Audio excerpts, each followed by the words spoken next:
ব্রিটেনে শিশুদের উপরে যৌন নির্যাতন সহিংসতা কয়েকগুণ বেড়ে গেছে। শিশুদের এক্সপ্লয়েট করার জন্য দেশে অনেকগুলো গ্যাং রয়েছে। বিভিন্ন মিডিয়ায় দাবি করা হচ্ছে এসব গ্যাংয়ের বেশিরভাগ সাউথ এশিয়ান কমিউনিটি, বিশেষ করে পাকিস্তানি বংশোদ্ভূত। যুক্তরাজ্যে শিশুদের যৌন নির্যাতন নিয়ে একটি এন্টি সাউথ এশিয়ান সেন্টিমেন্ট লক্ষ্য করা যাচ্ছে। বলা হচ্ছে পাকিস্তানি বংশোদ্ভূত গ্যাংগুলো হোয়াইট শিশুদেরকে টার্গেট করছে। এসব বলে মুসলিমদের চাইল্ড গ্রুমিংয়ের জন্য দায়ী করা হচ্ছে। এক্ষেত্রে মুসলিমদের ধর্ম পরিচয়কে সামনে এনে ইসলামোফোবিয়ার মতো ক্রাইমকে প্রমোট করা হচ্ছে। বিভিন্ন মিডিয়া, উগ্র ডানপন্থী রাজনৈতিক দল এবং বিভিন্ন সুবিধাভোগী গোষ্ঠী এই কাজগুলো খুব সচেতনভাবে করে যাচ্ছে। কিন্তু প্রশ্ন হলো, আসলেই কি পাকিস্তানি বংশোদ্ভূত বা মুসলিমরা এই চাইল্ড গ্রুমিংয়ের জন্য দায়ী? পরিসংখ্যান বলছে ভিন্ন কথা। 2022 সালের ইংল্যান্ড এবং ওয়েলসে শিশু যৌন নির্যাতনের যত ঘটনা ঘটেছে তার মধ্যে 88% ঘটনার অপরাধী হলো শ্বেতাঙ্গরা। সাউথ এশিয়ার অপরাধী মাত্র 7% ঘটনার জন্য দায়ী।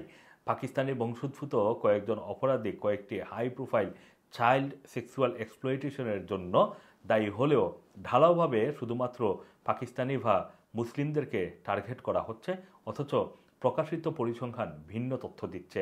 আর বিভিন্ন রাজনৈতিক দল এসব ভুয়া তথ্য ব্যবহার করে নিজেদের রাজনৈতিক ফায়দাগুলো নিতে চাচ্ছে। এদিকে শিশুদের উপরে এমন অব্যাহত সেক্সুয়াল এক্সপ্লয়েট, নির্যাতন এবং হয়রানি বন্ধে বিভিন্ন মহল থেকে সরকারের উপরে চাপ বাড়ছে। অন্যদিকে চাইল্ড গ্রুমিংয়ের অনেক কেস আবার ফ্রিজ করে রাখা হয়েছে, ফলে ভুক্তভোগী শিশু এবং তাদের পরিবারগুলো আইনি যেই লড়াই বা অধিকার সেটা থেকে বঞ্চিত হচ্ছে।